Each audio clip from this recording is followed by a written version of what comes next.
नमस्कार, रिवा 24 न्यूज में आपका स्वागत है। ताजा तरीन खबरों के साथ मैं शैलेंद्र। सबसे पहले प्रमुख खबरें।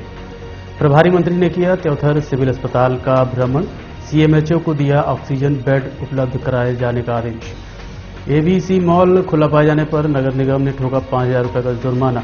प्रभारी मंत्री ने बैठक लेकर जिला स्तर पर कोरोना संक्रमण से उपचार व्यवस्था का लिया जायजा, दिए आवश्यक दिशा निर्देश। और जेरुका निवासी आरोपियों ने 2 सगी बहनों को बनाया हवस का शिकार, दोनों आरोपी गिरफ्तार। खबरें विस्तार से।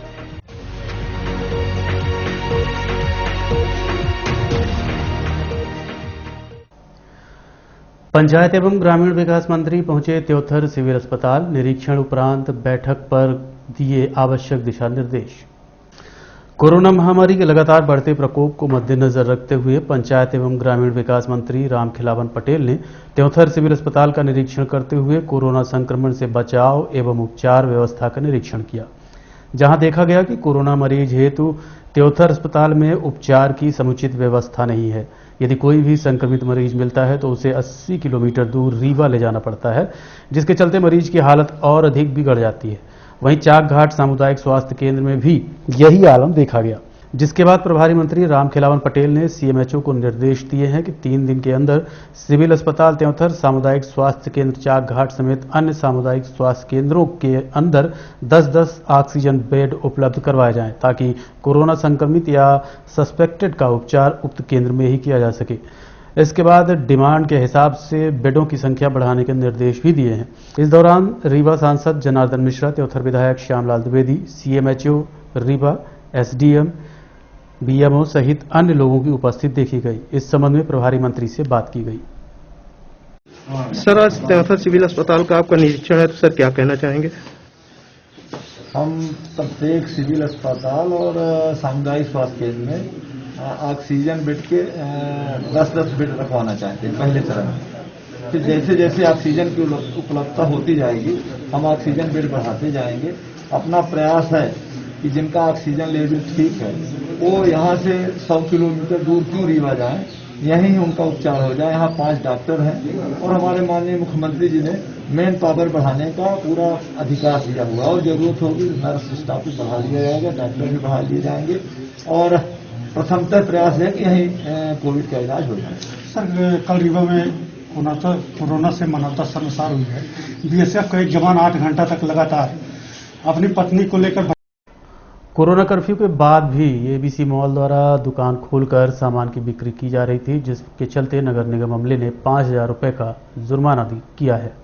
कोरोना कर्फ्यू रीवा में लगा हुआ है, उसके बाद भी रीवा के व्यवसायी नियम कायदों को ताक पर रखकर दुकानें संचालित कर रहे हैं। कुछ ऐसा ही नज़ारा प्रियदर्शनी टाकीज के पास स्थित एबीसी मॉल में देखने को मिला, जहां कोरोना कर्फ्यू के आदेशों व सोशल डिस्टेंसिंग को दरकिनार कर दुकान खोलकर सामान की बिक्री की जा रही थी।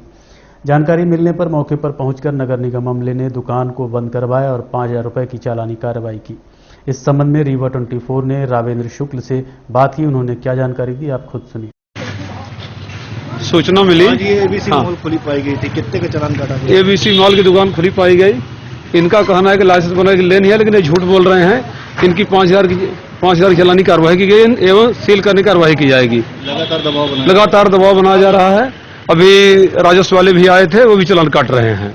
यदि दोबारा इनकी दुकान मिलती है आज के बाद तो कल सीलिंग कार्रवाई करेंगे। और भी कई जगह दुकानें खुली पाई। हाँ, सब्जी मंडी में दुकानों कार्रवाई की गई है, चालान काटा गया, सब्जी मंडी चालान काटा गया है। प्रभारी मंत्री ने जिले के कोरोना संक्रमित व कोरोना सस्पेक्टेड मरीजों के उपचार व्यवस्था को लेकर समीक्षा बैठक आयोजित की। इस दौरान स्थितियों का जायजा लेते हुए आवश्यक दिशा निर्देश दिए। कोरोना में लगातार इजाफा होता देख प्रदेश के मुखिया द्वारा रीवा, सतना, सिगरौली की मॉनिटरिंग का जिम्मा प्रभारी मंत्री व पंचायत एवं ग्रामीण विकास मंत्री रामखिलावन पटेल को दिया है, जिसको मद्देनजर रखते हुए प्रभारी मंत्री द्वारा लगातार क्षेत्रों का भ्रमण कर कोरोना संक्रमित के उपचार व्यवस्था को लेकर नजर रखी जा रही है। इसी कड़ी में आज प्रभारी मंत्री द्वारा रीवा कलेक्ट्रेट सभागार में बैठक का आयोजन भी किया। इस दौरान ऑक्सीजन की उपलब्धता, बेड की उपलब्धता, रेमडेसिविर इंजेक्शन की उपलब्धता समेत अन्य कोरोना संक्रमण संबंधी व्यवस्थाओं को लेकर विस्तृत चर्चा की गई। वहीं आगामी तैयारी को लेकर योजना बनाई गई है। इसके साथ साथ प्रभारी मंत्री द्वारा कहा गया कि शहरी क्षेत्र, ग्रामीण क्षेत्रों में जनप्रतिनिधियों व सामाजिक संगठनों के माध्यम से लोगों को कोविड प्रोटोकॉल का पालन करने हेतु जागरूक करने की आवश्यकता है। ताकि आने वाले समय में स्थितियां घातक न हों। दवा, उपचार आदि से ज्यादा जरूरी सुरक्षा है। कोरोना संक्रमण से बचाने हेतु लोगों को मास्क लगाने, सोशल डिस्टेंसिंग का पालन करने हेतु जागरूक किया जाए। साथ ही कोरोना कर्फ्यू का पालन कर घर में रहें। इस संबंध में प्रभारी मंत्री से बात की गई तो उन्होंने कहा कि लोगों को जागरूक करने अलग अलग विधानसभा में दौरा किया जा रहा है। लोगों को घर से बाहर न निकलने की सलाह दी जा रही है। कोरोना संक्रमित के उपचार की संपूर्ण व्यवस्था है। जिला स्तर पर हमारे पास पर्याप्त मात्रा में कोरोना से लड़ने के पर्याप्त साधन हैं। आने वाले दिनों में तैयारी की व्यवस्था चल रही है। जरूरी दिशा निर्देश दिए गए हैं इंजेक्शन को लेकर, वेंटिलेटर्स और ऑक्सीजन। स्वास्थ्य के क्षेत्र में सबको समय से दवाई मिले, समय से एडमिशन हो, और जिसको जो रेमडेसिविर की आवश्यकता तो रेमडेसिविर, आईसीयू की जरूरत है आईसीयू, इस सब विषयों पर चर्चा हुई है।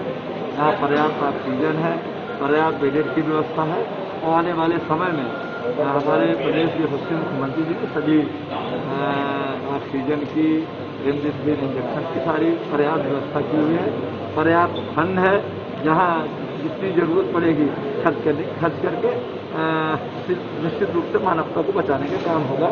और सबसे आवश्यक ये हुआ है, आप लोग भी गांव में, कस्बे में, शहर में ये प्रसारित करें कि स्वयं वो जनता कर्फ्यू लगाएं, जिससे जो ये संक्रमण की चैन है वो टूटे। उसमें आप लोगों का भी सहयोग बहुत आवश्यक है। सर, जमीनी स्तर का निरीक्षण आपके द्वारा किया गया है, स्वयं किया गया है क्या? मैं जमीनी स्तर पर कल 4 विधानसभाओं में गया हूँ। आज भी हम 4 विधानसभाओं में जा रहे हैं और वहाँ ब्लॉक स्तर पर, तहसील स्तर पर सबको जन जागृत करके कि लोग घर से न निकले। हमने जिला पंचायत के सीईओ को, यहाँ के जो आपके नगर निगम के कमिश्नर हैं, उनको निर्देश दिया है कि वार्ड स्तर पर सामाजिक संस्थाओं के जनप्रतिनिधियों की एक टीम बना दें और स्वयं प्रेरित करें कि आप लोग घर से निकले, तभी ये संक्रमण की चैन को तोड़ा जाता है। सर, देखा गया जो पेशेंट पहुंच रहे हैं अस्पताल, उनको अस्पताल में लिया नहीं जाता। कल 4 पेशेंट दिन भर भटकते रहे, अंत में उनको अपने घर जाना पड़ा। नहीं, उसके लिए भी निर्देश दिया है कि जो जहां मरीजों की भर्ती हो 24 घंटा खुला रहे और उसको भर्ती करके, अगर जनरल ऑक्सीजन वाले बेड की जरूरत है ऑक्सीजन वाला बेड दिया जाए, आईसीयू की जरूरत है आईसीयू दिया जाए, और नॉर्मल बेड की जरूरत है नॉर्मल बेड दिया जाए। 24 घंटे जो है भर्ती वाले सेंटर खुले रहे। कल सर मैं खुद लेके भटक रहा था, मेरे पास रिकॉर्डिंग भी है। डॉक्टर केवल सिफारिश करने के बाद एक खुद उसको भी छोड़ दिए, कहने नहीं ले पाए। अगर ऐसी कोई बात है तो हम अभी कलेक्टर साहब को निर्देश देंगे, जांच करा के निश्चित रूप से ऐसे जो दोषी व्यक्ति होगा उसके खिलाफ कार्रवाई की जाए। सर, इंजेक्शन की कालाबाजारी को कैसे रोकेंगे? हमारे माननीय मुख्यमंत्री जी बार बार कह रहे हैं कि कालाबाजारी को अक्षर से रोकने का काम करना है। अभी हमने कलेक्टर साहब को निर्देश दिए हैं कि उसकी जांच करा ले। अगर ऐसा कोई दोषी पाया गया होगा, अगर किसी ने ऐसा कालाबाजारी करने का काम किया होगा, तो निश्चित उसके ऊपर सख्त से सख्त कार्रवाई होगी। ग्राम जेरुका निवासी आरोपियों ने 2 सगी बहनों को हवस का शिकार बनाते हुए सिर पर पत्थर से हमला किया है। आरोपी गिरफ्तार कर लिए गए हैं। बिछिया पुलिस कार्रवाई कर रही है। रीवा के चौराटा थाना क्षेत्र की रहने वाली 2 सगी बहनों को ग्राम जेरुका निवासी आरोपी मोनू साकेत और सोनू साकेत नामक युवक दोनों बहनों को एसएफ चौराहा से मोटरसाइकिल में बैठाकर बिछिया नदी के पास ले गए और अपनी हवस का शिकार बना डाला। दोनों बहनों ने विरोध किया तो छोटी बहन के सिर पर आरोपियों ने पत्थर से वार करते हुए लहूलुहान कर दिया। सूचना मिलने के बाद मौके पर पहुंची पुलिस ने दोनों बहनों को उपचार व मेडिकल हेतु अस्पताल ले गई। वहीं दोनों आरोपियों को पुलिस द्वारा गिरफ्तार कर लिया गया है, जिसमें से एक आरोपी नाबालिग है, जिसे बाल न्यायालय भेजा गया है। वहीं दूसरे को न्यायालय में पेश किया गया है। ये जानकारी मामले की विवेचना करने वाले बिछिया थाने में पदस्थ उप निरीक्षक ने दी। तो मामला 2 सगी बहनों का क्या मामला है? मामला यह है कि ग्राम चौराटा क्षेत्र की 2 लड़कियां, यहाँ पर एक उसमें से दोनों बहनें रीवा अस्पताल के आसपास रीवा गोविंदगढ़ रोड में आई थी। दोनों बहनें थी। बड़ी वाली नौकरी साथ करती थी। वो गांव जेरुका के 2 लड़के, एक का नाम मोनू साकेत है, सोनू साकेत, अपनी मोटरसाइकिल में इन दोनों को बिठा के ले गए। तो जैसे भी गई हो उसको ले गए और ले जाने के बाद में बीहर नदी के पास में ले गए और उसके साथ जोर जबरदस्ती किए, गलत काम भी किए, छेड़खानी किए। और जब वो विरोध करने लगी तो उसको पत्थर से उसमें मारे तो उसके सिर में उनकी चोट आई। चोट आई उस पर से वैसे घटना जो है ना थाना चौराहा से प्रथम सूचना रिपोर्ट मेरे पास यहाँ आई थी। घटना को यहाँ एसएच चौराहा के पास बताई गई है कि यहाँ से उसको ले गए और बीहा नदी मुख्य है। इसकी घटना जो है ना अपने बीहा नदी के पास की जो थाना विश्वविद्यालय या थाना चौराहा जो भी सीमा हो उसकी लगती है। देखिए क्योंकि फिर यहाँ से विवेचना हुई, पूरी कार्रवाई हो चुकी है। आरोपी गिरफ्तार हो गए, दोनों आरोपी गिरफ्तार हुए। एक नाबालिग था जो बाल न्यायालय गया है, दाखिल किया गया उसको संप्रेषण गृह में, और दूसरे को कर दी लेवा में कार्रवाई करके उसका सब जो है ना मेडिकल परीक्षण वगैरह सब कराया। कंट्रोल रूम में आयुर्वेद अस्पताल के कर्मचारियों ने वितरित की दवाइयां। रीवा के आयुर्वेद अस्पताल के कर्मचारियों द्वारा विभागवार जरूरतमंदों को इम्यूनिटी बढ़ाए जाने हेतु आयुर्वेद औषधि का वितरण किया जा रहा है। इसी क्रम में रीवा कंट्रोल रूम में निपनिया आयुर्वेद अस्पताल के कर्मचारियों द्वारा 3 प्रकार की औषधि का वितरण किया गया, जो कि इम्यूनिटी पावर बढ़ाने में मददगार है। इस संबंध में अस्पताल के कंपाउंडर से बात की गई, उन्होंने क्या जानकारी दी आप खुद सुनिए। जी, मैं आयुर्वेदिक कॉलेज निपनिया से आया हूँ। यहाँ पे आपके पुलिस कंट्रोल रूम में कुछ आयुर्वेदिक दवाइयाँ इम्यूनिटी पावर बढ़ाने के लिए दिया गया है। इसमें आपका संसमनी बटी जो गिलोय बटी होता है वो दिया गया है, और अण तेल उसको नाक में डालते हैं तो वो प्रोवाइड किया गया है, और आपका आर्सेनिक 30 एल्बम वो भी दिया गया है। ये कब से बांट रहे हैं आप और कहाँ बांट? ये अपन अभी कल यहाँ पे दिए हैं कलेक्ट्रेट सभागार में, और आज यहाँ के लिए दिया गया है। ये हमारे आयुर्वेद कॉलेज निपनिया के निर्देश से जो है दिया जा रहा है। क्या नाम है आपका? मैं कृष्णा निधि शुक्ला, आयुर्वेद कॉलेज निपनिया कंपाउंड। देखते रहिए रीवा 24 न्यूज। मिलते हैं छोटे से ब्रेक के बाद। हड्डी जोड़ एवं रीढ़ रोग तथा स्त्री रोग एवं प्रसूति रोग का इलाज एक ही छत के नीचे। विघ्नहर्ता hospital and trauma centre, hotel landmark के पास, रतहरा, रीवा। डॉक्टर संतोष सोनी, पूर्व चिकित्सक, बॉम्बे हॉस्पिटल, मुंबई। हड्डी जोड़ एवं रीढ़ रोग विशेषज्ञ, छोटे चीरे एवं दूरबीन विधि द्वारा हाथ तथा पैर की हड्डियों का ऑपरेशन।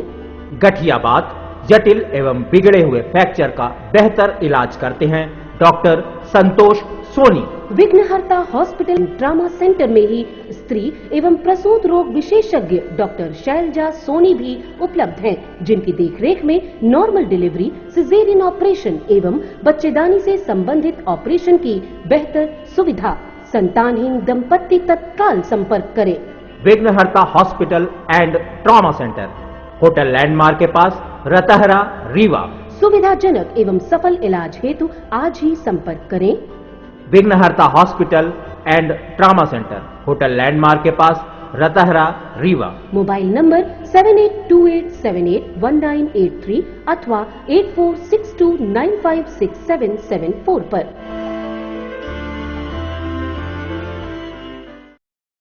हर संभव प्रयास के बावजूद करहिया मंडी में भीड़ हटा पाने में जिला प्रशासन असफल नजर आ रहा है। खुलेआम मंडी प्रांगण के अंदर सोशल डिस्टेंसिंग की धज्जियां उड़ाई जा रही हैं। रीवा स्थित करहिया मंडी में पिछले कई दिनों से भारी भीड़ देखी जा रही है, जिसको नियंत्रण करने में जिला प्रशासन हर संभव प्रयास कर रहा है, लेकिन सारे प्रयास असफल साबित हो रहे हैं। भीड़ को नियंत्रित करने हेतु आज सुबह 4 बजे से पुलिस का पहरा लगाया गया था, लेकिन उसके बावजूद काफी भीड़ देखी गई, जो कि सोशल डिस्टेंसिंग की खुलेआम धज्जियां उड़ाते नजर आए। वहीं 12 बजे तक पुलिस बल और एसडीएम की मौजूदगी मंडी प्रांगण में देखी गई। इस संबंध में एसडीएम शैलेंद्र सिंह से बात की गई तो उन्होंने कहा कि रीवा में बड़ी सब्जी व फल मंडी है। यहां से बनारस, मिर्जापुर, कानपुर समेत अन्य जिलों व प्रदेश में यहां से माल जाता है, इसलिए भीड़ ज्यादा हो जाती है। फिलहाल भीड़ को कंट्रोल कर लिया गया है, लगातार पुलिस का भ्रमण जारी है। देखिए, मंडी में लगातार भीड़ की शिकायत आने पर कलेक्टर साहब और एसपी साहब ने संयुक्त रूप से हम लोग को निर्देश किया था कि यहाँ पे लोगों को नियंत्रित रूप से आना जाना इनका किया जाए, लेकिन बहुत समझाइश देने के बाद भी लोग उस बात को नहीं मान रहे थे। तो हम लोग लगातार 3 दिनों से मंडी के जो ट्रेडर्स हैं, अड़ाती हैं, दुकानदार हैं, फुटकर व्यापारी संघ के सदस्य हैं, अध्यक्ष हैं, उन सबसे मिलकर अब ये व्यवस्था की थी कि लगातार 3 दिनों से हम लोग यहीं बैठ रहे हैं, कार्रवाई कर रहे हैं। 2 दिन हम लोग अंदर से उन लोगों को बाहर किए। आज 4 बजे से टीआई साहब, तहसीलदार साहब सुबह से यहाँ हैं, और हम लोग भी आ गए थे 5 बजे से, और लगातार तब से यहाँ पे लोगों को रोको टोको वाला काम कर रहे हैं ताकि वो लोग इसमें सोशल डिस्टेंसिंग का पालन करें, कोविड नियमों का पालन करें। अंदर काफी भीड़ देखी जाएगी। अंदर एक्चुअली ये अपने डिवीजन की सबसे बड़ी मंडी है। रीवा मंडी बहुत बड़ी है, जहाँ से उत्तर प्रदेश, इलाहाबाद, बनारस, मिर्जापुर तक माल जाता है। तो थोड़ा बहुत भीड़ या वो लोगों का आना स्वाभाविक है, लेकिन जो गैदरिंग जो एक जगह होती थी और जो फुटकर लोगों के कारण ज़्यादा भीड़ होती थी, मुख्य फोकस अपना उस पर नियंत्रण का था और उसमें बहुत हद तक आज सफलता है। वहीं पूर्व फल एवं सब्जी व्यापारी अध्यक्ष से बात की गई तो उन्होंने कहा कि फुटकर व्यापारी भी यहां व्यापार कर रहे हैं, जिन्हें हटाया गया है, हो सकता है भीड़ से राहत मिले। भीड़ एक्चुअली पुरानी मंडी बंद कर दी गई है, तो उधर के किसान व्यापारी सब यहाँ आ गए, कुछ उसका फर्क पड़ा है। हालांकि आज भीड़ थोड़ा कंट्रोल की गई है, जो फुटकर वाले उनको घुसने के लिए नहीं दिया जा रहा। सुबह से फोर्स लगी हुई है गेट पे, तो आज भीड़ मेरे ख्याल से कल परसों की अपेक्षा काफ़ी कम है और धीरे धीरे इसमें मेरे ख्याल सुधार होगा, क्योंकि लोग अब जान जाएंगे कि यहाँ फुटकर सामान नहीं मिलता है, तो अंदर आने की कोशिश नहीं करेंगे। कुछ लोग फिर भी जबरदस्ती घुस आए हैं, तो मंडी समिति वाले उनको बाहर निकाल रहे हैं धीरे धीरे करके सबको। और क्योंकि शादियों का सीजन भी है, लोगों के यहाँ शादियाँ हैं, तो थोड़ी बहुत भीड़ उसके कारण भी है। मेरा नाम प्रकाश मोटवानी, भूतपूर्व फल सब्जी विक्रेता संघ अध्यक्ष हूँ मैं। और अब चलने से पहले प्रमुख खबरें एक बार फिर। प्रभारी मंत्री ने किया त्योथर सिविल अस्पताल का भ्रमण, सीएमएचओ को दिया ऑक्सीजन व बेड उपलब्ध कराने का आदेश। एबीसी मॉल खुला पाए जाने पर नगर निगम ने ठोका 5,000 रुपये का जुर्माना। प्रभारी मंत्री ने बैठक लेकर जिला स्तर पर कोरोना संक्रमण से उपचार व्यवस्था का लिया जायजा, दिए आवश्यक दिशा निर्देश। और जेरुका निवासी आरोपियों ने 2 सगी बहनों को बनाया हवस का शिकार, दोनों आरोपी गिरफ्तार। आज के अंक में इतना ही। देखते रहिए रीवा 24 न्यूज। नमस्कार।